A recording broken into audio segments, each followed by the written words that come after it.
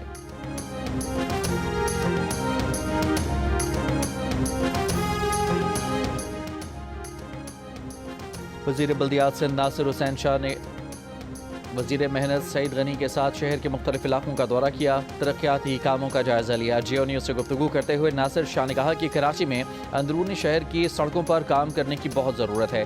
شہر کی سڑکوں کی مرمت کے لیے ایک جامع پلان بنایا جا رہا ہے۔ حکومت کی ترجیح کراچی کے انفراسٹرکچر کو بہتر بنانا ہے۔ بولے جہانگیر روڈ کئی بار بنی لیکن وہاں سیوریج کا مسئلہ حل نہیں کیا گیا۔ جہانگیر روڈ سیوریج کے پانی کی وجہ سے کئی بار ٹوٹ پھوٹ کا شکار ہوئی۔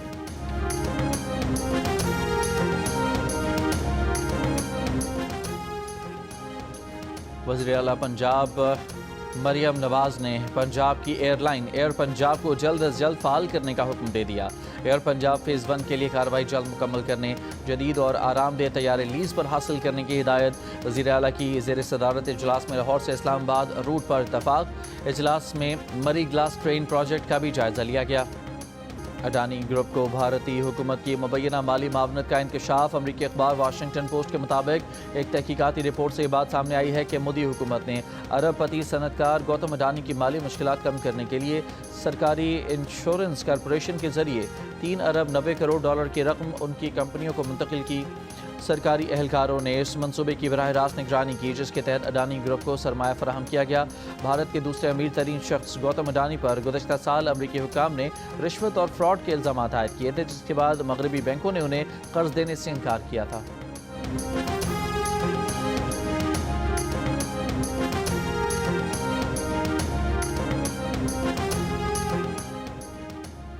امریکی وزیر خارجہ مارکو روبیو کا کہنا ہے کہ غزہ میں مشترکہ ٹاسک فورس کے قیام کے لیے اقوام متحدہ کی ممکنہ قرارداد یا بین الاقوامی معاہدے پر رائے لی جا رہی ہے۔ کئی ممالک نے مالی یا فوجی دونوں طریقوں سے حصہ لینے کے لیے کہا ہے، تاہم کئی ممالک کو اپنے ملکی قوانین کی وجہ سے اقوام متحدہ کی قرارداد یا بین الاقوامی معاہدے کی ضرورت ہوگی۔ دوسری جانب اسرائیلی فوج کے غزہ میں امن معاہدے کی خلاف ورزیاں جاری ہیں۔ اسرائیلی فوج کا وسطی غزہ میں فضائی حملہ، 1 فلسطینی زخمی۔ اسرائیلی فوج نے دعویٰ کیا ہے کہ حملے میں فلسطینی اسلامی جہاد کے رکن کو نشانہ بنایا گیا۔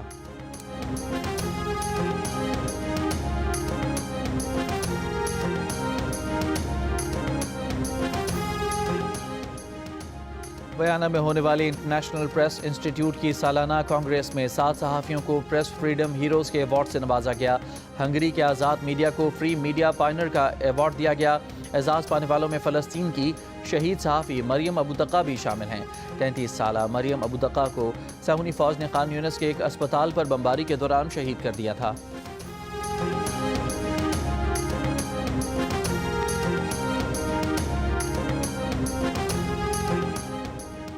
آئرلینڈ میں بائیں بازو کی آزاد رہنما کیتھرین کنولی صدر منتخب۔ کیتھرین کنولی 63% ووٹ لے کر صدر منتخب ہوئیں۔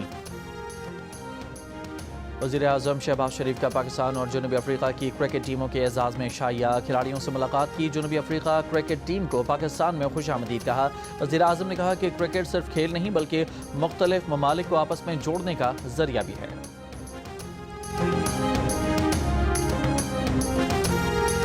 5 سال بعد برطانیہ کے لیے قومی ایئر لائن کی پروازیں بحال۔ اسلام آباد سے پہلی پرواز مانچسٹر پہنچ گئی۔ فضا پاکستان زندہ باد کے نعروں سے گونج اٹھی۔ ٹرمینل 2 پر پاکستانیوں کی بڑی تعداد نے ویلکم کیا۔ وزیر اعظم شہباز شریف کی مبارکباد، کہا پاکستان کا پوری دنیا میں تشخص بحال ہو رہا ہے۔